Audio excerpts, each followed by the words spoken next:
আম্মু, তুমি না অসুস্থ? কি দেখাচ্ছ? সারাদিনের ভিতরেও তো ওঠো নাই।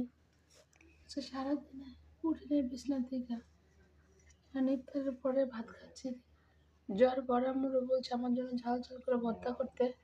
এই যে মটর সেই ভর্তা আছে, আর এটা শুটকি ভর্তা, আর এটা রসুন পাতা ভর্তা, আর তার সাথে যে ছোটো মাছ রান্না করছে, আর এদিকে মটর সেই ডাল কালকে রান্না করছে, অনেক মজা হয়েছিল।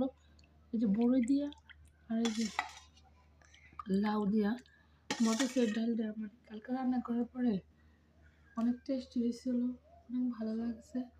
আজকে জ্বর বড় আমরা বলছি যে রান্না করতে, আর তার বলছে আমরা ঝাল ঝাল করে ভর্তা করে দেন। মানে যে অসুস্থ কথা বলতে পারে না, তো খেতে বসে দেখি কিছু খাওয়া যায় না। ছোটো মাছ রান্না করছে বড় মেয়ে, কী করতেছে জানি না, যা রান্না করছে আলহামদুলিল্লাহ। তো খেয়ে দেখি কী অবস্থা, খেয়ে প্রতি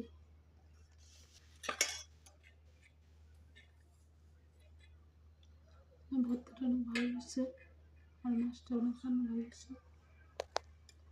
বাচ্চা মানুষ যা রান্না করছে তাই ভালো, কারণ আমি আজকে অসুস্থ, রান্না করতে যাইতে পারি না। জ্বর বড় আমার আর বড় মেয়ে রান্না করছে। তো সবাই ভালো থাকবেন আর আমার জন্য দোয়া করবেন। আল্লাহ হাফেজ।